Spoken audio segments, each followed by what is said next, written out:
ladies and gentlemen, we got ourselves comedian in the building, man. This man, we've been trying to get this brother on for quite some time because we all been busy, but we're glad to have him here. Round of applause for Ben. Ben the fool, man. Come on, man. I'm clap for myself. Hey, shit, go ahead, brother. Yeah, as well. Clap for yourself, man. You know what I'm saying? I appreciate y'all boys letting me come back and grace y'all great presence, man. I hate that we can't be in front of each other because the vibrations, the laughter be vibrating, be bouncing off, but we still gonna do it on the Zoom, man. So I'm glad to be on. Oh yeah, yes, sir. Most definitely, bro. Most definitely, man. We appreciate you, man. I know.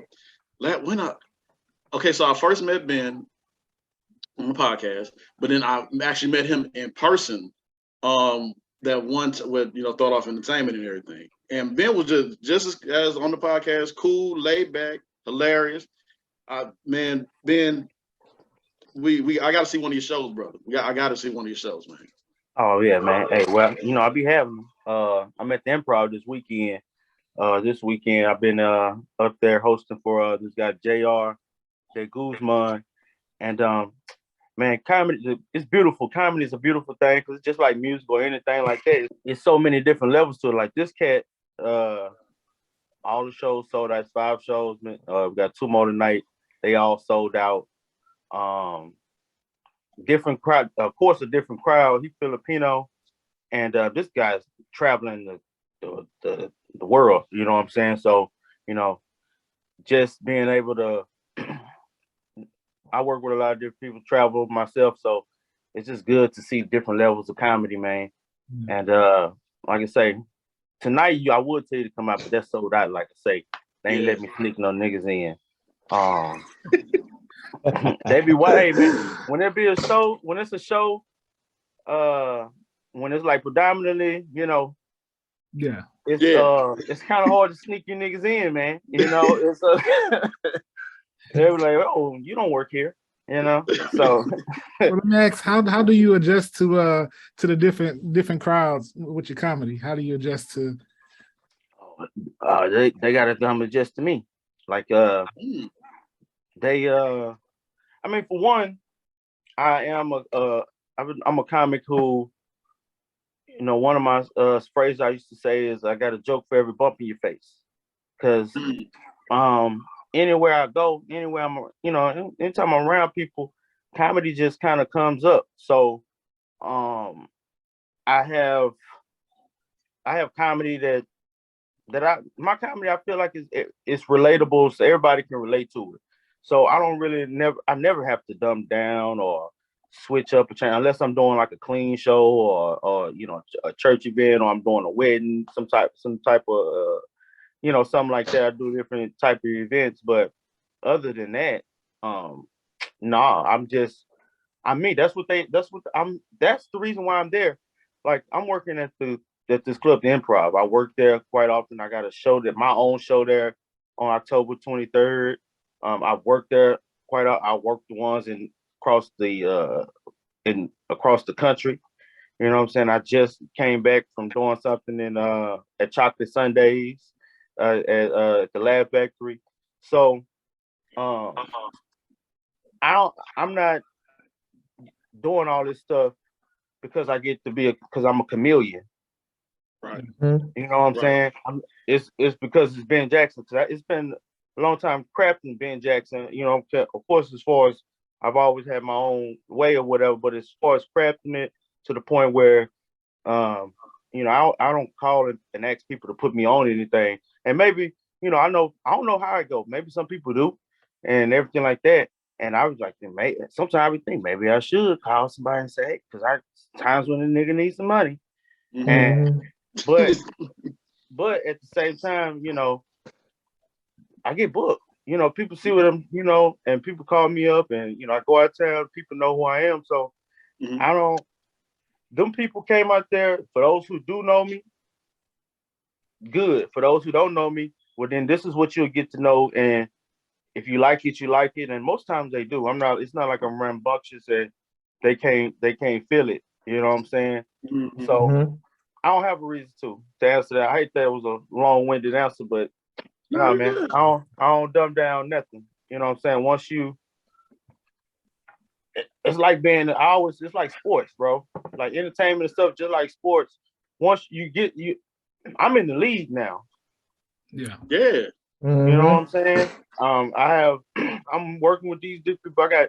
I got contacts in my phone from people I grew up watching with, grew up watching and who doing different things, and we making moves. I'm in the league right now, so they ain't saying I'm in the Hall of Fame, but I got something that got me into the league. I'm just perfecting my craft to try to figure out to try to become an all-star, I'm trying to become a Hall of Fame. I'm already probably a Houston all-star, probably a Houston Hall of Famer probably now, but I'm probably going, Texas, whatever. I don't know how it's levels to it, but it's a big shit. It's levels to this shit. So I'm crafting my shit. I ain't changing shit unless it's not working.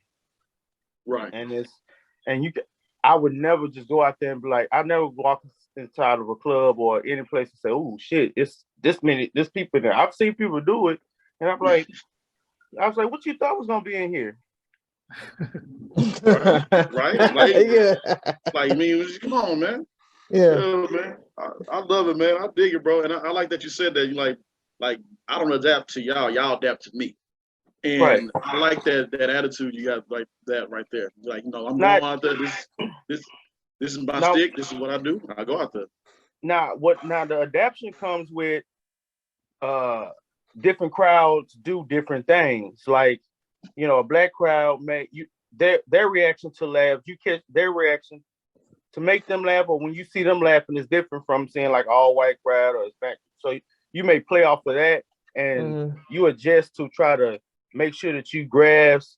Like I may have to be a little more physical, but I'm not changing my tone or whatever like that. Or sometimes you have to explain a little something more because these people already know.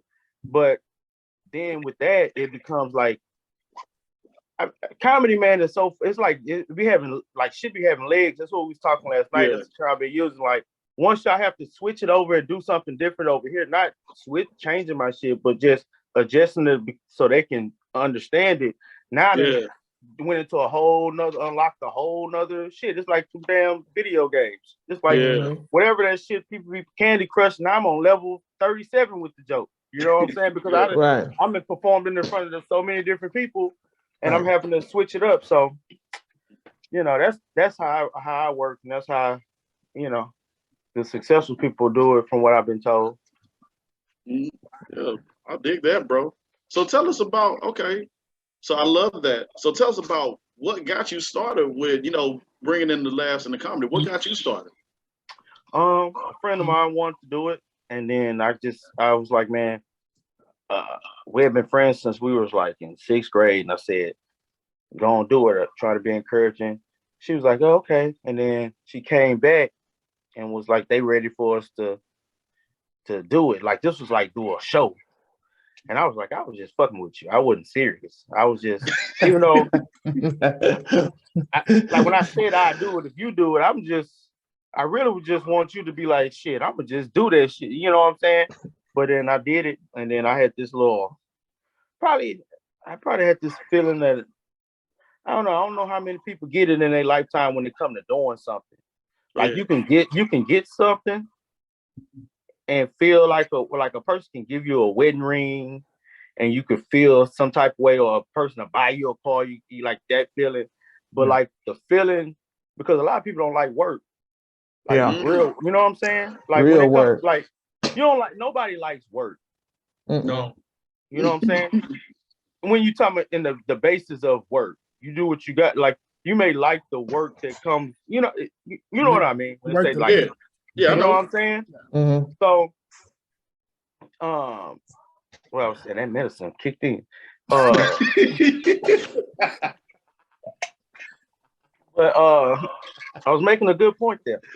It was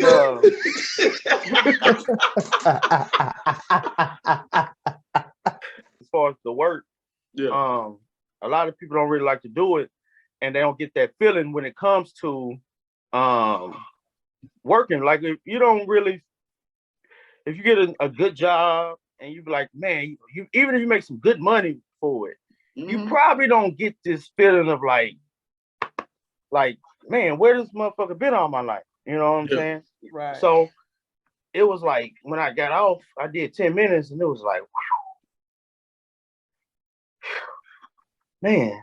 And Rush, I ain't really know what all I knew was comedy on TV. So I didn't know where to go after that. I was only doing comedy when these people called us up, and it was like the first time I did comedy is 10 minutes. The second time I did comedy, I did 30, like 25 minutes. That was like 2 months. That was like 2 months later. And then the third time was a month later. I did 30 minutes. And then from there, we did like 2 more shows. Like they'll call like once every month. We'll, call people out, so then they called me the headline, because it was me and her was way better than them. And they was good, but we was like young and was, and we was, I don't know, we was just trying shit. They was giving us free range 20, 30 minutes or whatever. So then they went out and recruited they went out and was like doing open mic searches and shit and found these 2 cats one cat named Mickey Housley, who from Houston, who traveled cold, getting booked. Like, it's a lot of talent in Houston. But that's homegrown talent. And that's just out here as well. But Mickey Housley and this cat Kanis Nana, who he killing it on Instagram. Like, if you see his stuff, that's one of the homies or whatever. But Kanis Nana, they put them on the show like the open for me. And so they go up there, they do like 10 minutes, and they just busting ass. And I got like people there that I know, and like I ain't expected these. I ain't know that he went and got. They only like a year in the game, but they've been hitting open mics, traveling, talking to veterans and shit like that. Because Houston, it was a lot of Houston. It's a lot of people that's popping right now in the industry that was in Houston at that moment. That was like real prominent. The Horn was around. You know what I'm saying? For those who remember the Horn, that was, you know what I'm saying, with Ali and shit like that. So they come over, they busting my ass on the side. I'm on the sideline like, woo, wait. In my head, like, what the stuff finna do with that? I wasn't expecting all this shit. Where you find these niggas from? So I got up. I remember, like, I don't even remember what I said. I was still funny. But I remember like a couple times in the set where I was like, man, give it up for them cats y'all heard earlier, man. Ooh, wee. And that was just so I could pause and try to find some chicks. I was like, these niggas was cooking. And afterwards, I walked up to them and I was like, man, where y'all be at? I'm trying to, where y'all be at? And then from there, they hit me on open mics, some spots. And I think I was open micing for like 4 or 5 months before I started at least getting some type of book for a show. And it's just been grinding ever since. That was like 2012. I'm like 10 years in now. My whole what's that? Veteran. You're a veteran in the game now. See, I like how you said that, and you took a drink from your cup. Like, I'm 10 years in now. Hey, that's what a veteran to do. You know what I'm saying? Yeah. Nah, that's what's up, man. So, I mean, before we continue on with the interview, congratulations too on being sold out at the Improv and everything. Oh, thank you. All right. Well, hey, man, don't let me take all the credit. I'm a part of it. Right. But cause shoot, I don't know none of them white folks and Filipino people in there. You know what I'm saying? The people ain't never seen me before. They like, but they were showing some love. They were buying merch and everything like that. These girls took some pictures, like they bought the merch, and then they bought the merch. What the hell I do? Yeah, they bought the merch and then went and took the picture. Like, it was after the first show, put the shirts on and took it, and they went out. They were like, yeah, we're gonna be rocking these. It's these shirts I got. Get a Viagra. Get a vasectomy. You can shoot up the club. Get a vasectomy. You can shoot up the club. You know what I'm saying? Hey man, you say everybody like shooting up the club, and the club like getting shot up in. Don't let it fool you. The club like to get shot up in. That's why That's why them legs be locking up on you like that. So, Hey man, you helping, you spreading the message. You helping hey, somebody. Give it advice. like right, like I said in the joke, you know what I'm saying? But it's really when you think about it, because I got a cousin who went and he did it young when he was like in his 20s. He's older than me, but he's like in his 20s, and he had one kid, went and handled his business with school, making money. He had like 19 years, like 18 years. When his son was like 18 years old, 19 years old, he got a reverse. Then he's got bread and everything like that. Got a reverse, had 3 more kids. 3 more kids. Yeah, 3 more kids. yeah, that's how it works. That's how it works. I'm one and done, and I'm rocking with that one. You know what I'm saying? And I, you know, when you think about it, you know, like I say on stage, like with them doing everything with, you know, a lot of different women rights being changed Taken and different away. things like that. And nobody really want to put that condom on, man. You know what I'm saying? Even with the monkeypox, nobody want to put the condom on, man. So I wonder what disease it's gonna take to put the condom on. But for a nigga be like, man, I'm a woo. Hey, They was fucking with the mask and the condom off. Mask on, condom off. Condom off. Yeah. So Ain't that something? So, you know, but with them taking out, you know, as far as like different shit going on, if it's just think about when it comes to, even for us, we have the ability to not necessarily put ourselves in situations until we're ready. You know, so I wish I took a different route as far, which I love my kids, but you know, as far as like,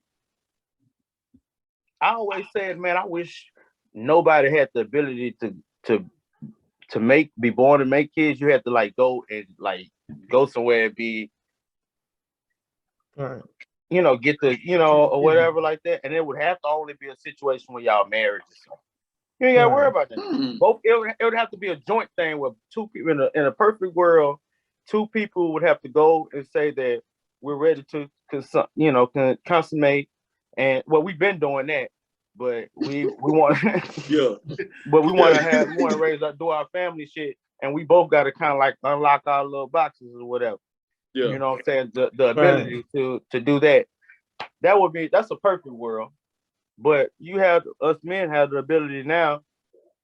You know, it was so much talk about with it, and I ain't sponsored by no vasectomy people or nothing like that. Right. I'm just saying, when you think about it, man, you can hold on to it or whatever until you want to. You can go and don't talk. It may cost you to get a little bit to get a reverse. I don't know how much, but I mean, shit. If you get to that point, the moment you get to that point, it's probably gonna be with your woman that you really, really with. Really, yeah. It ain't really an issue at that point. Right. Yeah. You know what I'm saying? So yeah, you ain't really you a woman ain't gotta necessarily come if she ain't gotta be on birth control getting all big and bloated. You know what I'm saying? Or she ain't gotta be having her body all messed up because it's making her irregular or whatever. You can just snip, and then snip. You be ready. Neighborhood snip, man. It was a neighborhood snip, man. Hey, man, you might be on to something right there, though. I never thought of it like that. Like, y'all come together, like, okay, we good, we married, we good, let's go here, boom, boom, boom, and then I never thought of it like that. Some people need to be certified to raise kids. Like how you became a parent, like right? How you became a parent, right? Oh man, I seen this video, and I ain't gonna say it. My girl showed me this video the other day, and it had like this.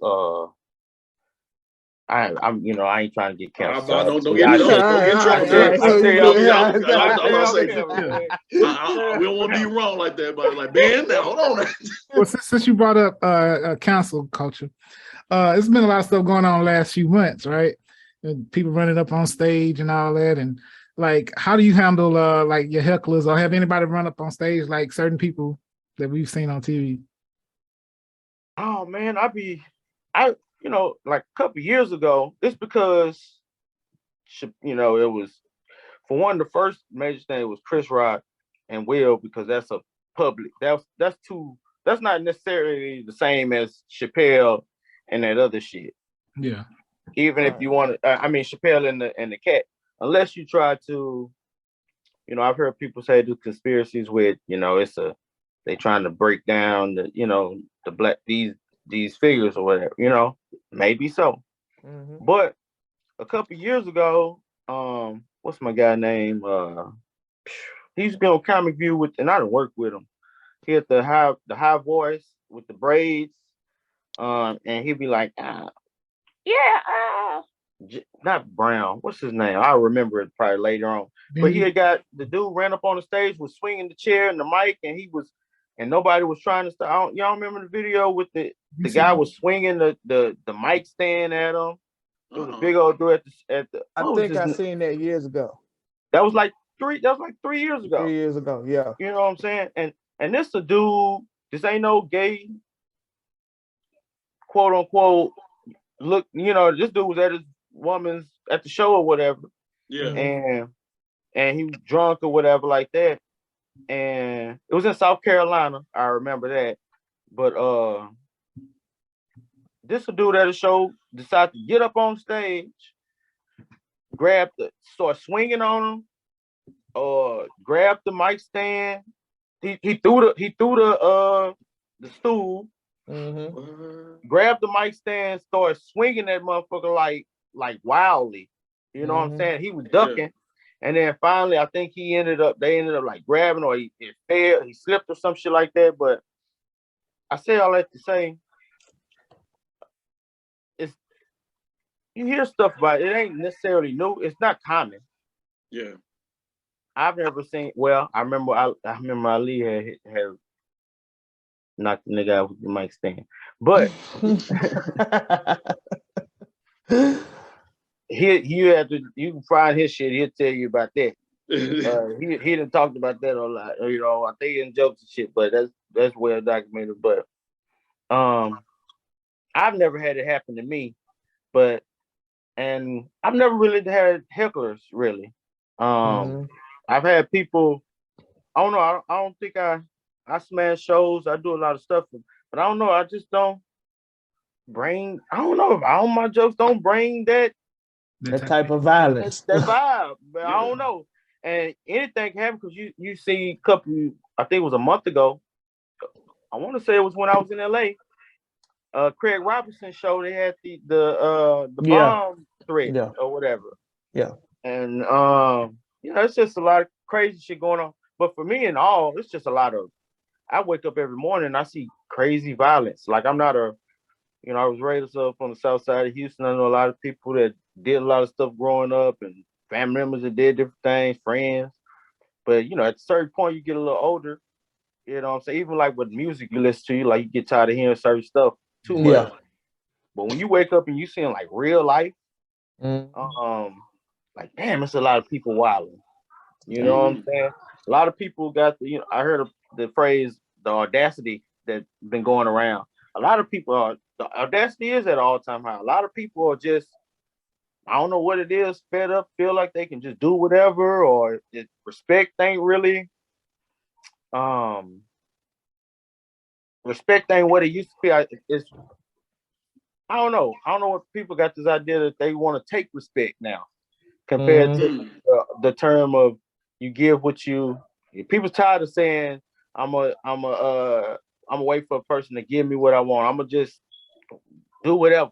So right. Just a lot of craziness going on with it. As far as on stage, I ain't never had it happen to me. That's good. That's a blessing right there, bro. I'm gonna knock on wood. Make sure, that's real wood. That's real wood. It's real wood. I want to make real wood. He knocked on real wood for you. Real wood. Okay. We want that because if something happened, Ben gonna be hitting me in my inbox, and I got like, damn it, James, you the reason why. Hey man, just when you go outside today, just be on the safe side. Just knock on the tree before you drive. I got you. Just in case. Just to double down on it. Just in case. And in all honesty, silly note about myself, I'm actually allergic to trees. Which is stupid. So you told me you was gonna do it. I'm gonna do it. I'm gonna do it. No, I'm gonna do it for you. Just because. I'm letting you know how I'm gonna do it for you. They're gonna hit you like 2 weeks. walked off like, hey man, you said you would double down, don't you? Like, hey man, I'm actually allergic, man. I couldn't touch that tree. What do you got me all the way out here. I'm thinking I'm covered. I'm gonna do it for you though. I'm gonna do it for you just cause we could just throw something at it. I'm all right, bet. All right, I'm gonna do that, man. But man, before we get you out of here, man, tell us real quick, man. A few more things we're gonna let you go, man. Okay. Who was your inspiration to get you who do you like watching as a comedian? Known or unknown that we don't know about? For me, I guess I grew up watching like the Comic View, the Def Comedy Jam, I love Robin Harris, I love Martin, I love the Prize and stuff like that.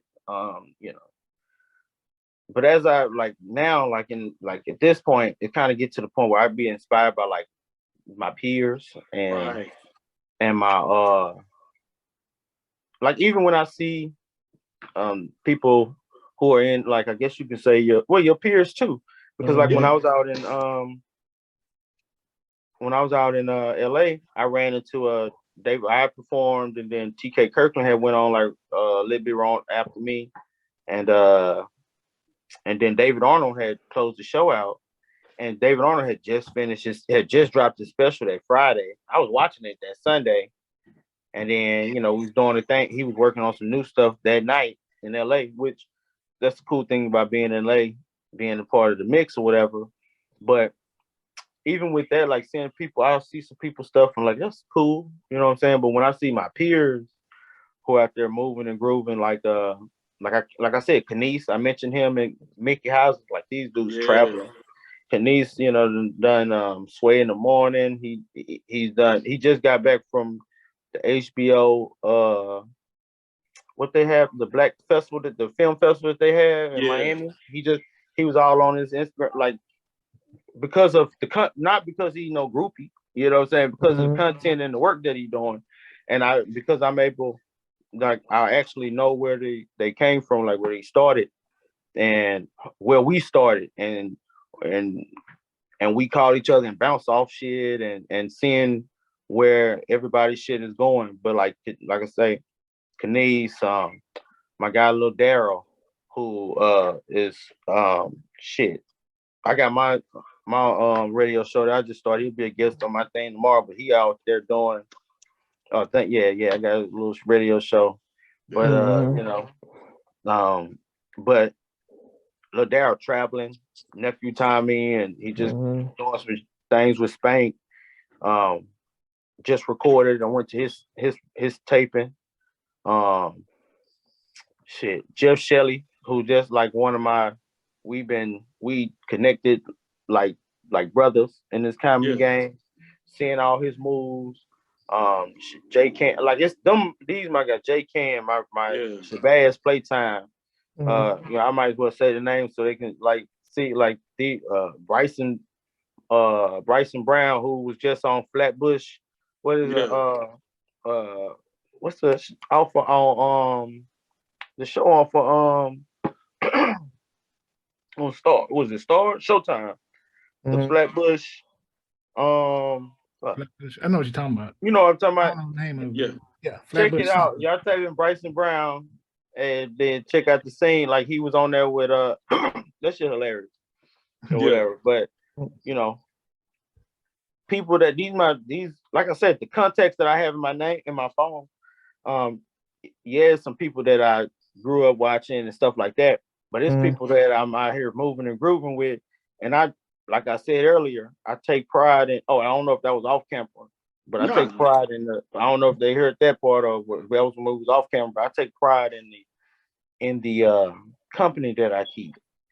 Yeah, absolutely. You know what I'm saying? It's a good feeling to whenever you, and I'm not a needy person, but to know hey, if I need to know where to do something, or I need to, I think about the context that I had in my phone 10 to 12 years ago, and no offense to none of them, but it's different compared to when you grow into the shit that you're doing. And like for me, and it ain't just comedians, you know what I'm saying? So right now, all them names is like the people that inspired me because in 10 years, 20, 30 years from now when we old, you know, that's why I put out albums and I put out comedy albums and I put out work. So when they look back and they look at this era of comedians that came from Houston and came from Texas, Black Ron, who from Dallas, who out here doing this thing, one of the homies. When they see this era and they look back, I got some shit that they gonna look back to. Like this whole era was lit.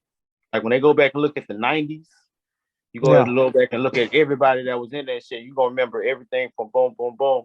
But I'm gonna get my way, just like how all my brothers is. So that's how it is with me. Yeah, so would you and I know, you know, being on stage a lot, you got to be in shape and stuff. So would you hire your boy Ronnie Lionel? Ronnie, hey man, he was an inspiration to give me that because I used to be I think the heaviest I was like 208, 210. Yeah. But it don't sound like but for my size, that's a lot. That's a lot of meat. Like I tell people I was growing titties. I had teats, which teats is like this close to titties. So like I'm like, you know, that's like that close to that's what teats is. So I was at teat level. And I had lost that weight. I felt like when I cut my locks, I couldn't have well when I cut my locks, damn, people was gonna really focus in on that I was short and chubby.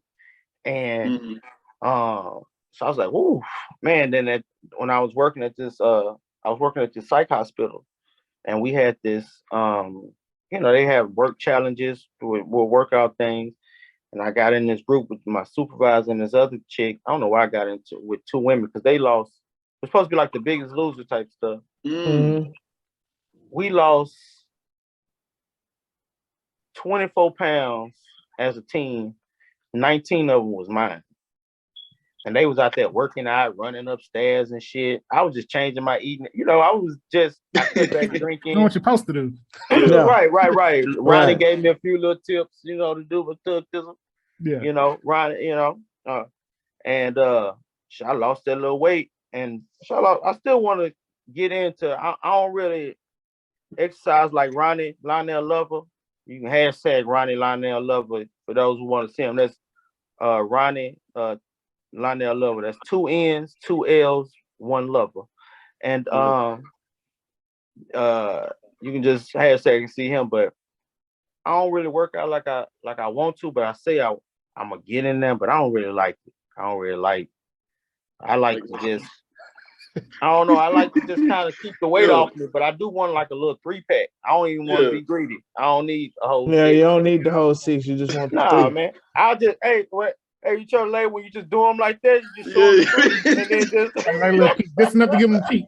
It's like, oh shit, hey girl, you don't. That's all you get. It's just, right there. This whole shit up here. Man, I appreciate it, brother. Man, before we let you go, man, what's a little bit of advice you can give the up and coming comedians out there, or just people, period? What advice would you give? As far as comedians, I know it's in this era because you know everybody want to be a comedian now. Or I take that back. I won't say it because it almost sounds like I'm being facetious when I say it. Gotcha. Because when I grew up, we didn't know how to be. If you wanted to be a comedian, you didn't really think about being. A lot of us didn't think about being comedians because, like in Houston, shit, we didn't know about no clubs or no clubs, no nothing like that. Yeah. Right, and then you know, like Texas is different. You know what I'm saying? Unless you was like an adult or whatever, it was just different when it was coming up. So I never really thought about being. I can't even remember what I wanted to be when I wanted to be the cruiserweight champion. I wanted to be like a luchador, and then like they unmasked me, and then they found out I was black because they thought I was Spanish the whole time. Like you know, I like Rey Mysterio, like WCW. Yeah, I wanted to be like I wanted to be the WCW cruiserweight champion. Huh? Not Nacho Libre. Yeah, I want to be something. I want to be like them, thinking like go like a whole year of them thinking that I was a little luchador, and then I had a plan that I lose my mask in a match, and then they find out I was black. And then I changed my whole shit, joined the NWO or some shit like that. But but that's the dream. That's the type of dreams that you have, that I had as a kid. So now we're in an era where you can almost be anything that you want to be, because they got jobs that didn't exist when I was a kid, that didn't exist 10 years ago. So what I will say is, like when I said earlier about that feeling of being that joke, I can never stop doing this, because I know that it'll be hard pressed for me to find something that'll make me feel like that again. Yeah. So if you have something that's ever made you feel like that, and I mean seriously, feel like that, where you like this crazy passion the first time you did it, I can't imagine ever stopping, because I've never done. I lied to people and said I was going to do it, but go back and double down on it, figure out the ways to make it better, or to figure out your way into it. Because like I say, it's hard pressed. Nobody likes to go to work, but you got to work with everything you do. So you might as well enjoy doing what you got to do. And also, as far as comics, man, just whether it be the internet or on stage or sketch or whatever it is, do homework and actually take it serious or whatever, and get you some time. If you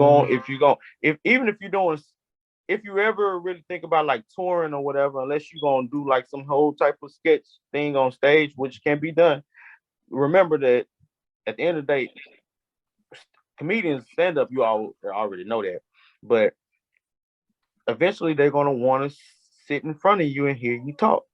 Mm-hmm. Right.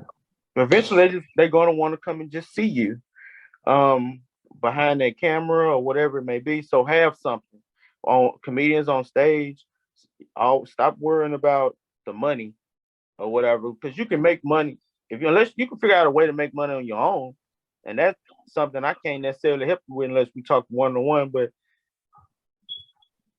that ain't my job necessarily. That's something that's that's on you. That's on everybody. But as far as like the work, don't worry about the money, because nobody really started off getting paid like that. You want everybody want to break the mold. And if you do, and if you is the one to break the mold, then do the work. And then you might be the first person to just start out right off the rip getting buku bags of money for a show. But don't come in here thinking because you made some people laugh, where it was 5 people in there, or some of your friends, or you just the popping person at work. Take it seriously and put it, because I ain't never been like trash on stage. I ain't never been booed. I ain't never whatever. But I've seen people who have been, and I can only imagine. Like I've been pissed off at a set, and I'm like, man, I should have did this, did that, after everybody told me. But everybody was telling me I was good. Right. I couldn't imagine going home and being trash and knowing you was trash. So do you really want to have that feeling and all that? Man, it don't really matter to me, boy. It's gonna hurt. So if you don't want, but if you come back, you got it. Because if you come back from that, Right. And I mean, and it happens or whatever, but like it's a different type of feel. Like if you're gonna take it, if you don't give a fuck, well, you shouldn't give a fuck because you're gonna keep going. But if you don't give a fuck in the sense like I'm not gonna put in the work to do it, I'm gonna go back out and do that trash again, man. Save that time for somebody else. Yeah. You know what I'm saying? But actually put in the work, and if you love it, that's the only advice I can give you. Because if you really love it, like you think you do, if you really love it, you'll understand everything I said. Yeah. Right. Putting in the homework and doing, and it's probably some shit that somebody you didn't heard people say over in interviews and talk, because it's not cliche. It's real. It's real talk. You got to do homework with yourself. Yeah. You got to do homework with the comedy. You got to do homework as far as making sure that you ain't taking nobody's shit. Yeah. You know what I'm saying? So It's not. It ain't as easy as it sounds or as it seems. Yeah. But come on to the stage if you want to. No. You know, they say my little one-liners don't be that good, so I'm like, I don't know if I got it. Hey man, like this guy that I'm working with tonight, he uses a guitar on stage, and he starts like early in the set. He does like an hour. He do start like early, but he be working that shit. He'll stop and start. It's a cat in Houston named Andy Huggins. He does like his whole set is just one-liners, and I applaud people that is able to do one-liners. That's not my thing. You know what I'm saying? I love comedy in all forms of it. So if it can make me laugh, I appreciate the art. So if you can do one-liners, but you said they're not funny. I mean, I guess that is a part of one-liners. They have to be funny. They are not. I'm right here, dude. They're not. Give me one. Give me two. All right, I ain't gonna because I don't want to just give one. Just give one. No, that's too many. Give me one. Give me three of them so I can judge because the first one you throw some shit out. It's like stepping on the court and somebody say hit the shot. You're like, oh shit, I ain't shot in 6 months. Let me get a couple more shots. Don't give me three of them. All right, okay. What's a lady's favorite thing to use to freshen her breath? An argument. No. Okay. Okay, give me another one. Okay. So you brought this. Go ahead. Hey, you warming up. Okay. You warming. Do I have other ones prepared? See, I'm not. My bad. You do like one a show. My bad. Yeah, I only do like 2 or 3 a show. That's it. All right. Okay. Hey man, somebody get him a Laffy Taffy so he can do one more. I wasn't ready to be on the spot. That's it right there. That's it right there. We good. That's it. We good. That boy said argument. That do sound like I flipped it. You came up with that? Yeah. Okay.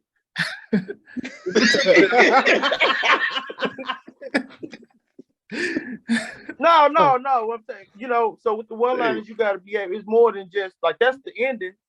You would have to probably because that's just because it sound like the Laffy Taffy, but what you would do is add some meaning to that when you're telling the joke, because a one-liner can be like you got to add a little meat to it. So you can think of a one-liner, you got a little comma in there, semicolon, because it's comedy. So you just adding a little details. So you might say, my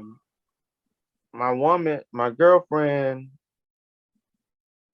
always gets on my case or some shit like that. But she got bad breath, so I understand.